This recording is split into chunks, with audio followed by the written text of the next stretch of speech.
One of the icons that evolutionists love to point to in an effort to support their theory is the geologic column.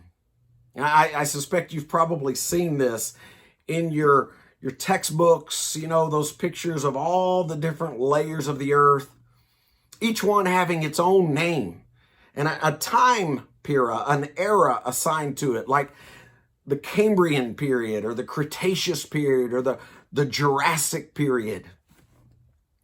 It looks good on paper. And in fact, to a student in the 7th or 8th grade, it's probably very convincing, kind of planting the seeds that things are millions of years old. And the deeper that you go down in that geologic column, the older things are. And yet there's some problems with it. Let me share with you just 2 short problems. Number one, that particular geologic column is completely fabricated. It's not actually found anywhere intact on the planet. So for instance, in Turkey, you may find certain layers. And then you go to South America, and those same layers don't jive up just like they did in the Middle East. Or maybe you go up to Canada, and you find 3 or 4 different layers, but one's missing. You see, it's easy to simply draw something with scientific license, slap it in a textbook. But it's something else when you start looking at what evidence do we have available that that's real.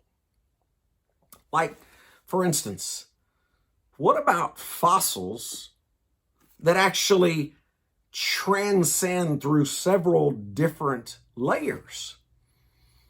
I was up in a place in Nova Scotia not too long ago, Joggins Bay. It's a area where there's these cliffs.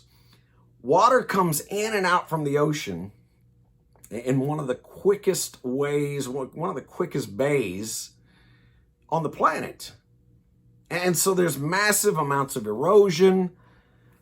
One of the things that we found there in the Fundy Bay was this. We found fossils that actually go through several different layers, fossilized trees. Now think about that for just a moment. Let's say you have a tree that begins to grow. It's growing in what they might call the Cretaceous period. But you found it fossilized growing up through 3 or 4 different layers. Like up through the Triassic, Jurassic periods. You see a problem with that? Because if you're a dead tree, are you going to wait around millions and millions of years as this new evolutionary layer slowly accumulates on you? Or would you simply decay and rot? You see, the evidence points out that these things happened a lot quicker. The layers were put down a lot quicker. Is it possible that maybe those layers got put down in something, say, like a global flood? Would that do it? If you have a Bible, let me encourage you to open it up. Genesis chapter 5. Genesis chapter 5 actually gives you the genealogy. Adam, all the way to Noah and his 3 boys. In fact, Genesis chapter 5, verse 32 tells us Noah was 500 years old, and Noah begot Shem, Ham, and Japheth. Gives us the age of people, how old they were when their children were born, how old they were when they died.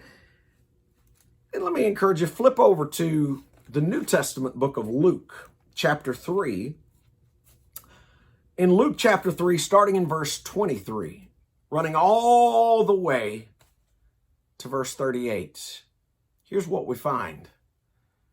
We find the genealogy from Jesus Christ all the way back to Adam. Friends, I don't think that those are in there by mistake. I don't think that God put this lineage of people in there just so you would have funny names to try to pronounce. I think he's trying to teach us about this seed that was passed on, the lineage of people who Jesus came through, and to paint a picture of just how old this earth really is, how long ago it was when man was walking in a garden with God.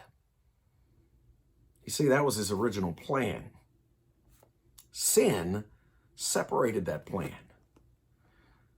So when I open up a textbook and I see something like the Geologic Column, I realize that goes against this book right here. I realize that is a evolutionary icon that is placed there to plant seeds in the hearts and the minds of young people, seeds of doubt. And let me just tell you right up front, unfortunately, those pictures are definitely planting some serious seeds. It's time that we teach our young people the truth. It's time that they know about evidence like polystrate fossils. It's time that they understand what catastrophes can do to geology. It's time they learn some truth.